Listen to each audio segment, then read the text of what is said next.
Interface Video presents Fairhope Hospice Today. Brought to you by Fairhope Hospice and Palliative Care, Fairfield Federal Savings and Loan, Fairfield Medical Center, the Fairfield County Board of Developmental Disabilities, Dagger Law, and the Frank E. Smith Funeral Home.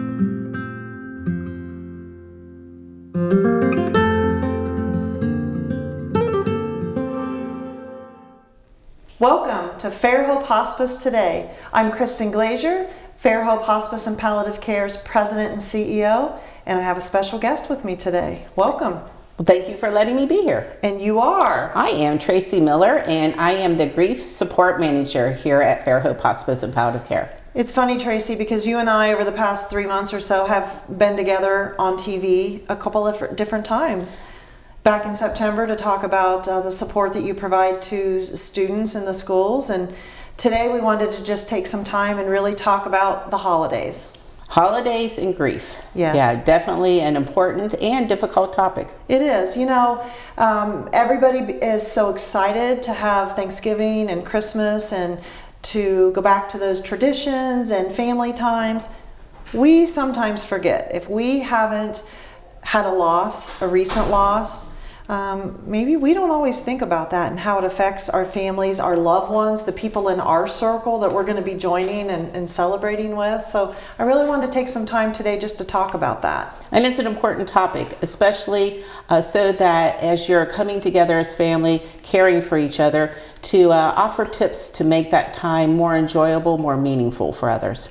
Do you think that is that a pretty common theme that you see? What we see around the holidays is everybody has expectations of how that holiday should go. So the best example I have is you have the matriarch of the family. Maybe it's the grandma of the family. Mm-hmm. And everybody would go to grandma's house for the holidays, and we would do certain activities. And then grandma sadly passes away. And then the family scrambles to figure out who's going to do what. And if the family doesn't talk about that, then people come in with expectations, and when those expectations are not met, then the holidays become very disappointing and sometimes frustrating. You know, it's funny that you say that, because as I think about it and you think, okay, so you've had the matriarch of the family who always just knew the recipes, knew who was going to bring what, coordinated the time, did all of that thing. So suddenly that piece is removed. A lot of people are grieving. It's hard to talk about. And suddenly you've come to that holiday and none of those things are ready. And then, you know, families are frustrated and sad on top of that. And so I imagine that can be a really traumatic season. It is a difficult season. Last week, Fairhope works with the Lancaster High School in a grief support group, and we were talking with the teens about what do they expect for the holidays and what are they anticipating, what do they think will be different. And it was a very fruitful conversation, one that gave them a chance to think. So it's important for us to let the community at large know that as well. Mm-hmm. You know, we talk a lot about our webpage, and it's fairhopehospice.org. And if you're watching right now and you want to go to your computer or your screen and pull up the website, that you guys did a great job of giving information for the holidays about just how to get through those times. And people can find that at, again, fairhopehospice.org under the Grief Support tab. Then you go to Grief Resources, and on there is a link to Holidays and Grief. And that will take you to our webpage designed to address grief and give you some tips and some suggestions. Yeah, as I was looking through that webpage, I actually printed off a few of the handouts because, you know, I have a large family. And we did suffer a loss this past year. And so I'm thinking to myself, as I'm looking at this great webpage, I think I need to put some of these in my pocket and kind of take them and give them to some of those family members that I know are really going to be struggling. So thank you for that. Yeah. You're more than welcome. And of anybody who knows me, education is forefront in my mind. So anytime that we can educate and provide the support, we know that enhances relationships. And that's what we do here at Fairhope. It does. It does. So I actually printed off one of the pages on the website because I really, being an old social worker, can I say that? An old social worker. We study a lot of this in grief and in college. But when I read this, it really hit me from a different angle. And so I wanted to kind of talk about some of these pieces. And this is the piece on the webpage that's labeled Helping Yourself Heal During the Holiday Season. So the first thing that we look at was love does not end with death. So there's a lot of triggers. We love someone just because they've passed, it doesn't stop that. And so there are triggers. Talk about triggers. And so what we will always say is that upon death, we believe that the relationship changes, it doesn't end. In some ways, we will feel that love greater than when we actually can be physically present with the person. So triggers can be the items or the stuff of the holidays. One of the triggers could be you're going to no longer go to grandma's house. Now who is going to host it? Is there a certain dish that the mashed potatoes always were in? Well, that one is at grandma's house. Well, grandma's house, we had to pack it up. And all of those can become triggers. Yeah. And so there's no simple guidelines. There's no guidelines to follow that will take that hurt from you. So when you have that and you know it's going to be there, the next thing is sort of to lean into it. Talk about your grief. And to acknowledge it. I think the hardest part is to pretend as if it's not going to be there. Yesterday I was talking with a middle schooler, and she was wanting to avoid the holiday and said, well, I'm not going to go there because grandma won't be there. It's going to be too painful. And so I looked and I said, I'm going to sound a little harsh here, and I don't mean to, but there's always going to be a first. So if you don't celebrate with family this year, next year, that's still going to be your first time doing that. So you will experience some of these feelings. So the more that you can prepare for these feelings, let people know how you're feeling, the better that relationship will be with your family. So that's when you lean on friends and particular family members that are accepting of you saying, hey, tomorrow's going to be really hard. I'm very nervous about this. So that's when you lean on those folks. And it takes a lot of courage to show that you're vulnerable, that you're feeling the pain. And as we try to always tell folks, when you feel that pain, that is just showing the depth of your love. You wouldn't hurt so much, you wouldn't have so many tears if you hadn't loved and cared so much. Absolutely, that's so true. Yeah. Something I think that people try to do is this: they'll say, I'm going to stay busy through the holidays. I'm going to stay busy, then it won't affect me, I won't be sad. Does that work? It works as long as you're staying busy. And then when you stop being busy, because you cannot keep moving 24/7, or let's say the holidays are, you're going to do the shopping, you're going to do the gift wrapping, you're going to put up the tree, you're going to make sure the cookies are baked, and you get through this list. And then what happens when you're finished with that list of 5? Everything's still there. That feeling, that grief is still there, right? Yeah, and so I always will say, sad will find a way out. What we need to do is find it in a way that you can be supported as you let sad out. And so you're going to find that there's going to be times that you just need to say, okay, this hurts. And we need to figure out what we can do to make that hurt not last as long or be as strong. Yeah, absolutely. So let's give a shout out here so that people know how to reach us. You can call 740-654-7077. They can call in and just say, I'd like to speak to someone about some grief support. Certainly. They will send that to your department, and your team will step in and just provide at whatever level they need. Yeah, and we will listen. We will give suggestions and hints. And a lot of what we do this time of year is to affirm what you're feeling is normal, that you are entitled and allowed to feel this. Don't run from it.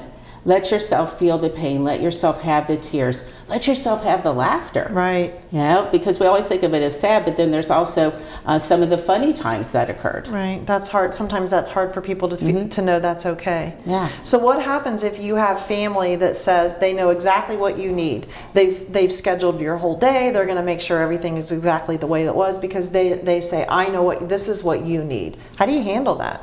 That's probably a gift that you really don't need because in a grief world, as we call it, we always say we know pain, we do not know your pain. In that example, they may know pain, but they don't know your pain. What you do not need is someone whose heart is hurting, someone who is grieving, is someone to fix your pain. You don't need someone to fix it. You don't need someone to keep it so busy that you don't have a chance to acknowledge I miss grandma, I Right. miss grandpa. And so at that point, I always say people are being too helpful. It's a gift you don't necessarily need. That's a good Thank you point. so much, but I don't need you to be that I've got helpful. to do this. Yeah. So what about structuring your holidays? Have some structure to that season. And I think the structure is very helpful because after a death, what you find is the world for a period of time feels very unpredictable. Unpredictable equals uncomfortable, and uncomfortable sometimes can lead to I don't want to feel it, I'll avoid it. The more that you can come up with an expectation of what you think the day may look like, the better you will be. Give yourself permission to allow for variation, but to let somebody know this is what I want to do today. Then you can also find out that brings me comfort, but it might bring Aunt Susie pain. So you can figure out, okay, what can we do? Do we need to compromise, or do we do it here and not there? It feels like, it's a shame to think that it's a lot of work when you're going through the holidays and you're grieving, but you have to do this pre-work in order to work through this season. Definitely. Okay. And the more that you can prepare, and prepare equals acknowledgement and acknowledging the pain.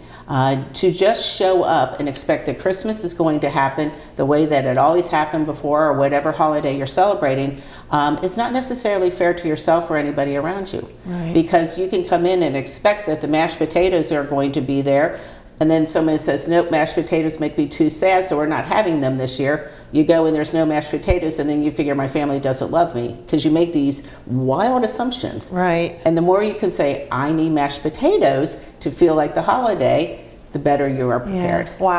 Wow. Well, again, if you are interested in receiving some information or reaching out to our grief team, please call 740-654-7077. Our website, which is beautifully done for the season and just to support your grief and your needs, is fairhopehospice.org. And check out the Facebook page, because often you will see, if you like us and follow us, you're going to see snippets of information that we put on that will help you, just give you a quick go-to, something to think about, something to work through. And because we know that grief comes in small bursts, and so the more that we can support it as it occurs naturally, the better it'll be for yourself and those around you. Thank you very much. Okay, stay tuned. We'll be right back with Fairhope Hospice Today.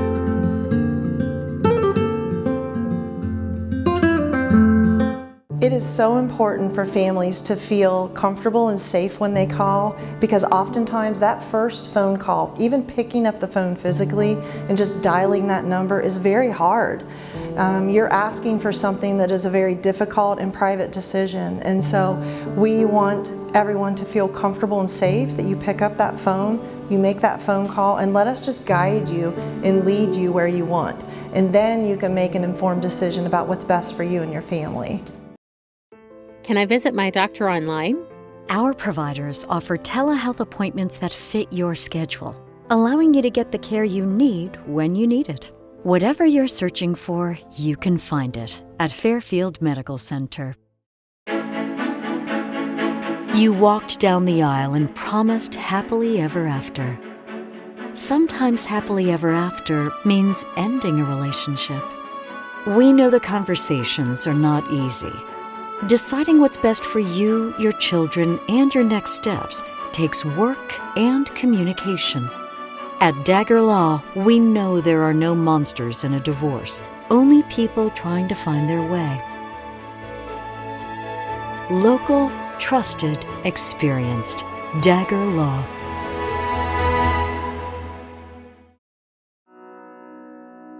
The Frankie Smith Funeral Home and Crematory in Lancaster and the Johnson Smith Funeral Home in Baltimore have a long and wonderful history of serving our community. Feel free to give us a call at 740-653-0652. Stop in and see us at either of our two locations, 405 North Columbus Street in Lancaster and 207 South Main Street in Baltimore. Respect for tradition, regard for change. Hi, I'm Amanda Wattenberg, Regional Director at Ohio Guidestone. Do you or does someone you know have a substance abuse disorder?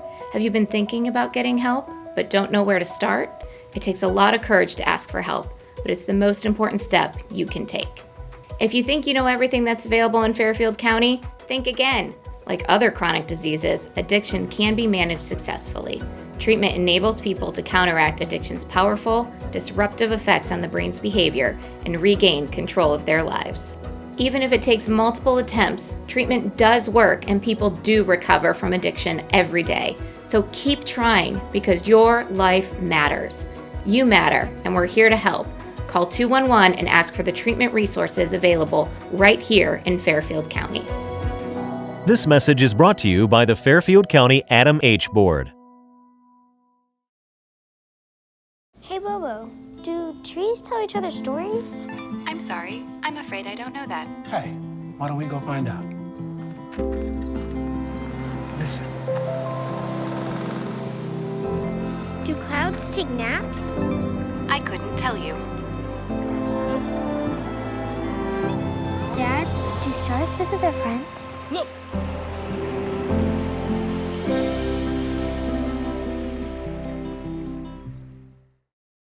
The staff that have been here know what it takes. They've been on the other side. They see what it takes to make someone comfortable, to make the family comfortable, and really what kind of support they need. And so I think that's what really makes Fairhope what it is.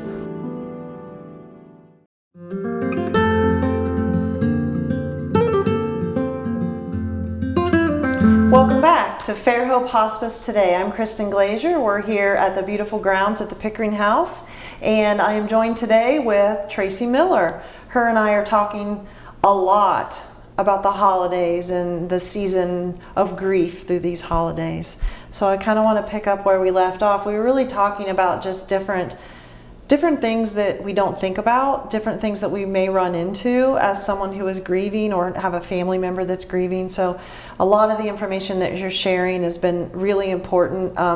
It's a little heavy, but that's kind of what we do. And if you and I can have this conversation, hopefully anybody that's listening will take one little piece of that and carry it on to their family. So that's always our goal, is just to help the community. Yeah, I think that's our goal in any facet of what we do at Fairhope. We want to educate and allow people to take the information, make it their own, to care for their family members, to care for themselves. And you find that in all aspects of our care. It is, and there's no two situations that are alike. You do not have a textbook. Your grief book is huge. You know that the difference between an adult female, adult male, children, even two similar, everybody is going to grieve differently. And so you have to just give them the tools. They pull what's going to work best for them. And then, that's how they can work through some of this. And your observation is spot on. Thank you for that. You're welcome. That's You're what welcome. we aim to try to get accomplished. Yeah. So one tip or one thing that I wanted to bring up again is memories.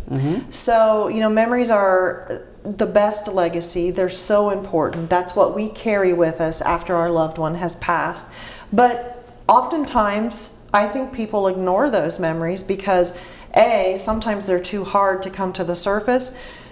B, I think they're afraid to say it to those around them because this memory may bring me comfort, but I don't know how it's going to affect you. And I can't take right now causing you pain because I'm holding my pain close together. So what do we do with those memories? I think in the memories, again, as you have heard me say over and over, is we need to find space to share those memories, to say, I miss Grandpa being able to carve the turkey with his favorite knife or whatever those are. But what you have to do is find who is going to be a listener and not really try to tell you, oh, it's okay, it's going to be okay. It's not what we need to hear in that moment. What we need to hear is, I'm missing too. Or, yeah, that was a great memory. We need to allow those memories to continue because the more that you share the memories, the more that you bring that person's love, their relationship forward, meaning they're still a part of the celebration. Yeah. You're not saying they're no longer able to be a part because that legacy stays with you. So sometimes when I have a memory, it brings me sadness. But it's okay to cry because isn't that a part that's love? We know that. But also maybe part of that healing is you have that memory. Maybe it's sad today, but maybe next time it's going to bring you more more comfort. Is that It'll bring fair? you more comfort. And the other part I think we have to understand about sad, I used to kind of joke with folks, and was to say, I was working with people who brought different things to the table, and all I could bring was a box of tissues. Mm-hmm. And I said, I made people cry. And then I realized, whoa, Tracey, you have that wrong. What you're doing is what we create here at Fairhope is we gave you space to let the tears out. So if someone is having tears around you, we'll often tell children, if you're talking and you see mom or dad cry, you didn't make them cry. You gave them space, you gave them freedom, you gave them permission to cry. Wow. And I think it's important for people to know that we will only let the tears out with those that we trust can handle the tears. Wow. That's something to think about, isn't it? Yeah. Yeah. And in a way, you get the gift of somebody's tears because they know that you care. Absolutely. Okay, number to call, 740-654-7077. All you need to do is make that one phone call and say that you'd like to speak to someone about receiving some grief support. Make one call. So the next topic is really talking about really looking internally at what your purpose is and your reason. Sometimes when you have, you suffer a death, suffer a loss, you really look at what's important. Mm-hmm. You look at your past, where you are at this moment, and really what your future is. So how does that often come into play sometimes in the holidays? In general, when someone dies, we often do our own life review and looking at what is important to me now, what wasn't important. So what we do in the holidays, I'll use a Santa collection as an example. All right. So before your spouse died, you wanted your Santa collection to be out. It was very important to you. Santas were all over the fireplace. They were all over special dining room area. After your spouse dies, all of a sudden you look and you say, this year I cannot have the Santas out. This brings too much pain. Mm-hmm. And so what you do is you look at it and you say, okay, give yourself permission that whatever you choose to do this year after a death is not a predictor of future holidays. Oh, good point. Because prior to a death, again, if we go back to Grandma, it was always a certain way. It was very predictable. This is what we did. And then after Grandma died, it changed up. So now you have to say, okay, what do I need to stay the same? What has changed? And so what you're doing this year may not be what you're going to be doing 2 years from now. Mm-hmm. And give yourself permission to recognize that the holidays may look different each year.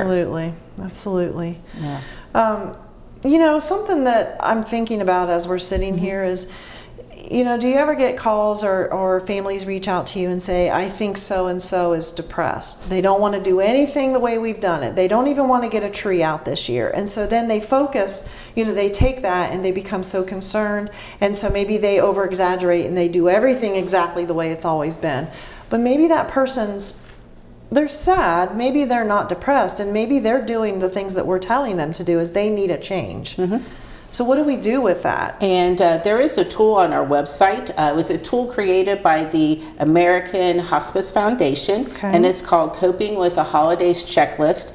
And the reason that you find that on our website is it's an excellent tool for families to use to discuss expectations. For example, under the area of traditions, what you do is you can have family members look at this and say, okay, Aunt Susie wants to keep the old traditions, but Uncle Bobby says, no, we can't do those are too painful. So what you do is you look through this list and you see what people want to keep the same this year, what do they want to mm-hmm. change, and so then you can help out. So for example, we don't want to put up the tree. Someone else says, I don't want to have a tree this year. Please remember, that doesn't mean there will never be another tree. It's just this year there's not a tree. Yeah. And so again, this covers a variety of things. Holiday cards, decorations, shopping, holiday music, holiday dinner, and again, those traditions, what those need to look like. And I think what it does is it gives you an opportunity to look at is what's important to you, what's important to the family, and allows that to be a springboard for the discussion. So do you feel like this checklist that we're looking at, which by the way you can find on the website, mm-hmm. you can print that off, it's easy to print, and maybe you need to physically sit down with this list and say, okay, these are the things I'm going to change. Maybe you do this and share it with your kids or your mm-hmm. family so that everybody knows what you're feeling. But does this turn into a compromise of sorts? Or should this really be, this is what I need and I'm going to really try to stick to this for me?